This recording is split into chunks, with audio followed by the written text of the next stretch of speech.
Audio test, 1, 2, 3. Did you want us to respond to that, Nico? No, just making sure audio is going out. Okay. Thank you. I appreciate it.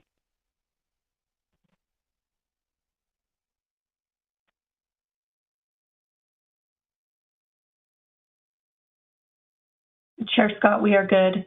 Okay. Ladies and gentlemen, thank you for your patience as we tried to deal with some technical issues. We're going to convene this special meeting of the Pima County Board of Supervisors.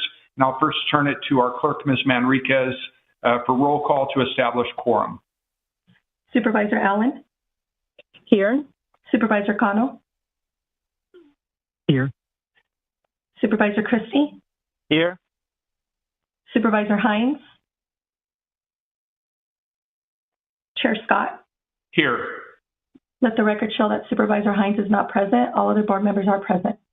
All right. Thank you very much, Ms. Manriquez. And I understand that we have with us some special guests to do both the Pledge of Allegiance and the Land Acknowledgement Statement. We have Will Young, who is a Records Management Coordinator with Information and Technology, Clerk of the Board's Office, and he will provide the Pledge of Allegiance. Mr. Young.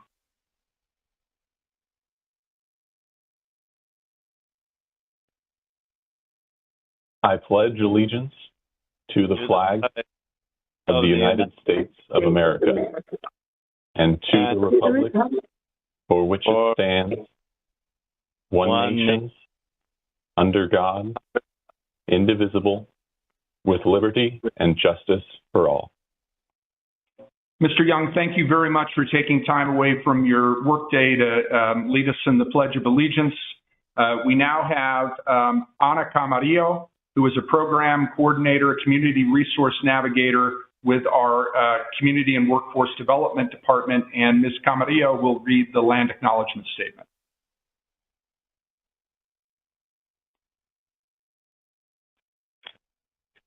On behalf of Pima County residents, we honor the tribal nations who have served as caretakers of this land from time immemorial and respectfully acknowledge the ancestral homelands of the Tohono O'odham Nation and the multi-millennial presence of the Pasquayaqui tribe within Pima County. Consistent with Pima County's commitment to diversity and inclusion, we strive toward building equal partner relationships with Arizona's tribal nations. Thank you very much, Ms. Camarillo, for taking time away from your workday to join us. Before we move on to our one agenda item, which is canvassing the results of the special congressional election in Congressional District 7, I'm going to acknowledge Supervisor Cano, who wanted to take a point of personal privilege. Supervisor Cano. Thank you so much, Chair Scott. I appreciate the opportunity to make this point of personal privilege before our item on today's agenda. Before we formally canvass the results of the September 23rd special election, I want to thank the staff of the Pima County Elections Department and the Recorder's Office for delivering yet another safe, secure, and accurate election. Their professionalism ensures that every ballot is counted in Southern Arizona and every voter's voice is respected. It has been 16 days since a clear majority of voters in Arizona's 7th congressional district overwhelmingly chose Adelita Grijalva as our next congresswoman.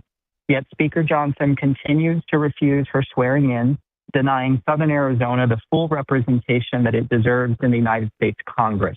In recent months, 2 newly elected Republican Congress members were sworn in within 24 hours of their elections being certified.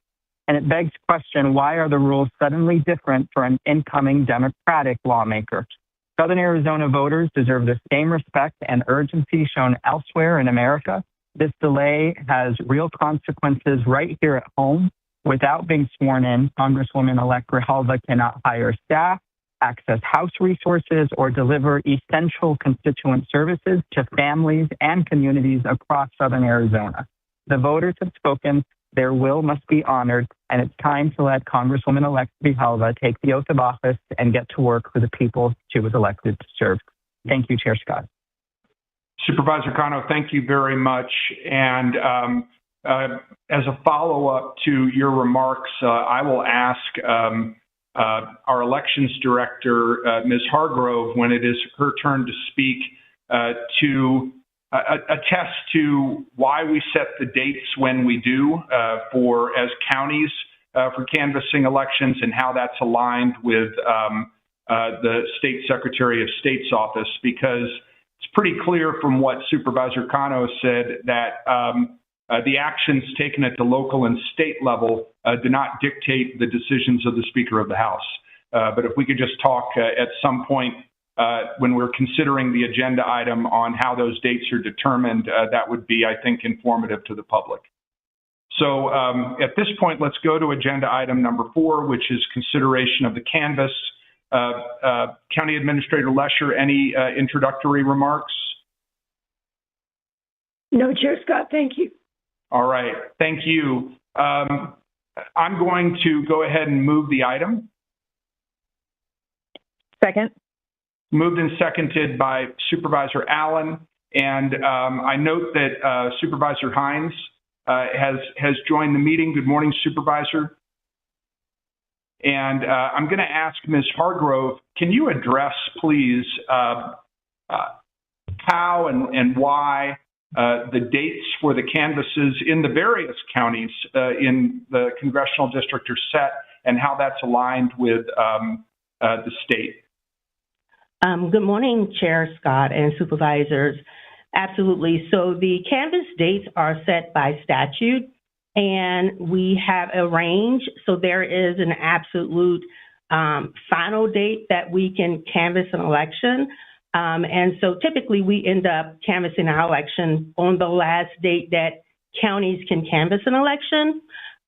So for federal and state elections, of course, the Secretary of State's office will canvass after that. And so the Secretary of State has a deadline as well that is set by statute when they have to canvass an election. So even though we are canvassing our election today, that doesn't affect the Secretary of State's time frame of canvassing an election or reporting to any congressional delegation or Senate that someone has actually won the election. And since it was overwhelmingly won, that the Secretary of State did contact the congressional delegation and let them know that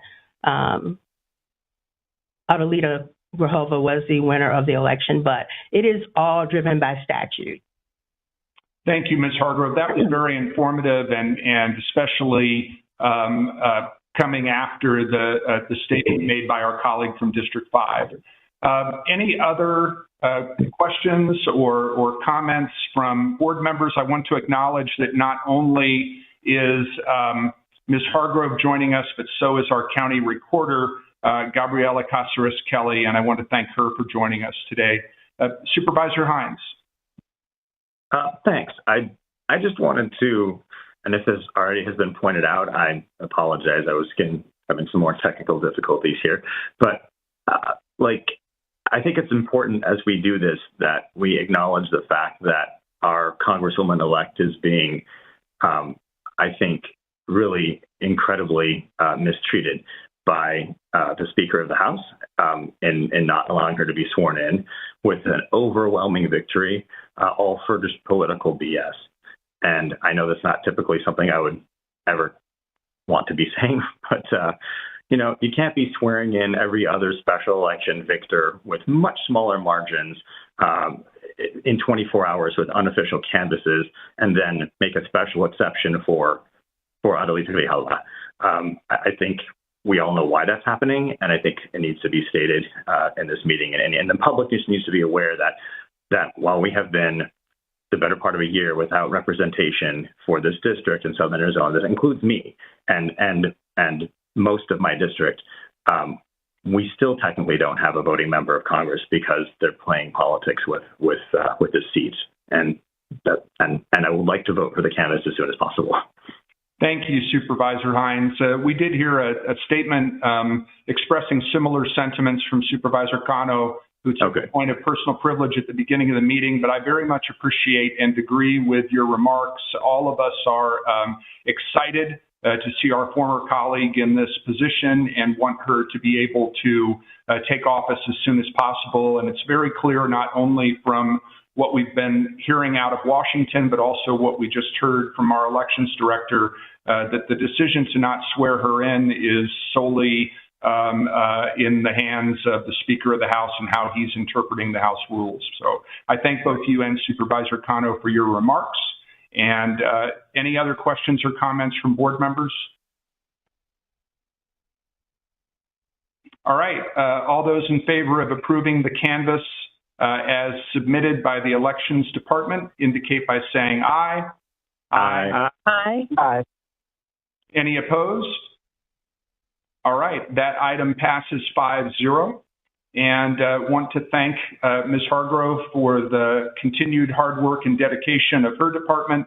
Also want to thank the recorder and her team for everything that they do to make sure that our elections are conducted fairly, safely, and accurately. And that there being no further business, I'm going to go ahead and adjourn this meeting.